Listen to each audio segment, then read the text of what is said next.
What's going on, guys? Welcome back to the channel. If you guys watched my last video where I used the CTK precision gun level to properly align my crosshair and my scope, you know what this video is going to be about.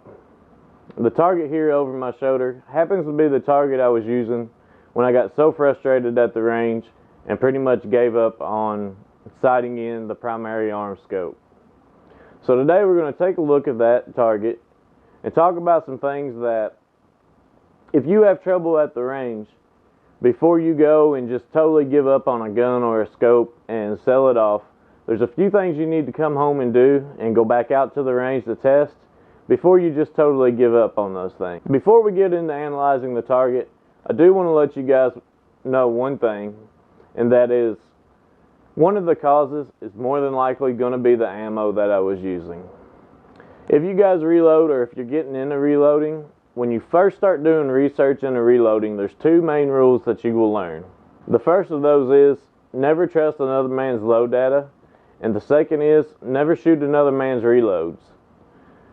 A friend of mine was getting out of 6.8 not too long ago, and I did buy some reloads off of him. Yes, I do trust him with my life, and that's why I bought the reloads. Those reloads were loaded to his gun and not mine, and that may be causing some of my problem, but I don't think it's all of it. But let me get you all closer up to the target here and let you all see exactly what I was dealing with the other day, and we'll go from there. Alright guys, I think I got about as close as I can get with being in focus. Hopefully you guys can see the bullet hose. I am going to use a pointer, so maybe that'll help out as well. But as you can see, here's my first group that I shot. I was shooting 5-shot groups, and my aim point was here in the middle at the bullseye. So I shot this group, and I'm 6 inches to the right and 6 inches too high. So I adjusted my scope 6 inches left and 6 inches down. My very next group brought me right here to these 5, which is, if you go right here, I'm pretty much 5 over and 5 down. Now, I really didn't understand that and started to get frustrated right off the start. So the next thing I did is I took half of the adjustment that I put into it back out of it, which should have put me really close to the bullseye. And as you can see here, this is my 4th and 5th groups, and they're pretty much just all over the freaking place. There's one here that's close to the bullseye, but the rest of them are very erratic. So at this point, I was really frustrated, and it hit me that I was using somebody else's ammo. I only had 5 rounds with me of my own ammo, so I decided to give that a try.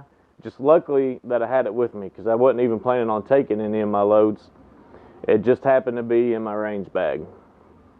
It was actually my hunting load from last year. That's why it was in a smaller magazine and I only had 5 rounds. So I moved over to here, using this as my aim point, and shot my 5 rounds. And as you can see there, that's the accuracy that I expect out of my 6.8. It's sub-MOA accuracy. Ever since I've had this rifle, this is what it shot, especially after being conditioned with Modern Spartan Systems cleaning products. This rifle consistently shoots sub-MOA at 100 yards. And I'm not even that good of a shooter. So this is the rifle, and this is what the rifle shoots. So I was happy with that, but the only problem again is my aim point was here, and I was all the way down here. So at this point, I gave up, and I just started firing shots, and that's why you see the groupings of shots over here, which some of these aren't too bad, but still I'm aiming here and hitting down here after I just moved it and was hitting up here. So let me get you all backed away, and we'll talk about some of the things that I did with the rifle before I go back out and shoot it. Definitely before I sell or give anything up. Alright guys, I hope that turned out alright. I really won't know until I get to do the editing, but hopefully you guys got an understanding of why I got so frustrated the other day when I left the range. Now we'll talk about some of the things that you can check when you get home to make sure that your next range trip isn't as frustrating. The first thing that you want to do is check your crosshair alignment.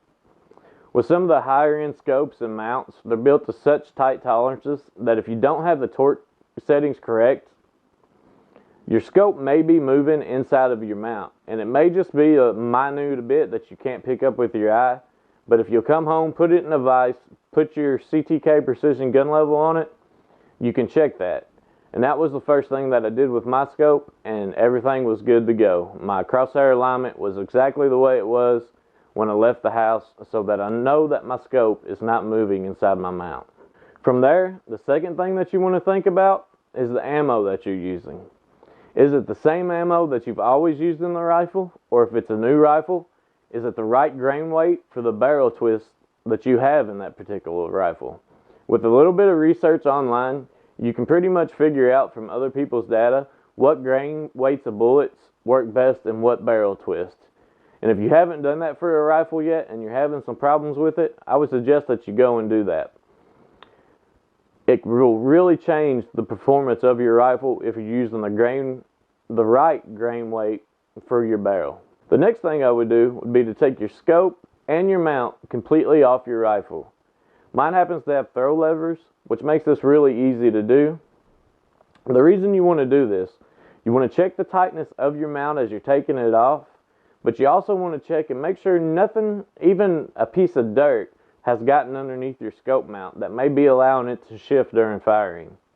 Now I did go ahead and take my scope and my mount off my rifle. Everything checked out good to me, but I went ahead and cleaned my Picatinny rail where my scope mounted up to, and I went ahead and put a little extra tightness on my scope mount just to go ahead and rule out anything that was wrong there. And the last thing that I would do is give your rifle a good cleaning. If it hasn't been cleaned in a while, go ahead and clean it. You might have a junked up chamber that's causing you some problems. You just never know. It's just good if you're having problems, go ahead and clean that complete rifle. That way next time you go to the range, you know you've pretty much did everything that you can do to keep you from having the same type of experience as I did. Now I haven't got back out to shoot this rifle yet. I will be doing that this weekend, and I'll be sure that I let you guys know the outcome of that, and I'll try to get some video of it. With all the steps that I've already did, the only other thing that I'm going to change is I'm going to make sure that I use my own loads, and I may take another scope with me just in case I need to verify that the scope that's on there now isn't a bad scope. So if I start getting some things happening that don't look right, I can take a scope that I know for sure works and put on that rifle and shoot and see if I get the same results. If my results don't change, then I really don't know what I'm going to do. But if my results do change, after everything else I've tried, I know I've got a bad scope and it needs to be sent back to the factory. Guys, I hope this video helped you out, and hope in the future it keeps you from having a bad day at the range. Or, like I said, you don't have a bad day at the range, they're all good. Keeps you from having a frustrating day at the range. Guys, I hope you enjoyed the video, and please remember that free will can never be taken, only surrendered.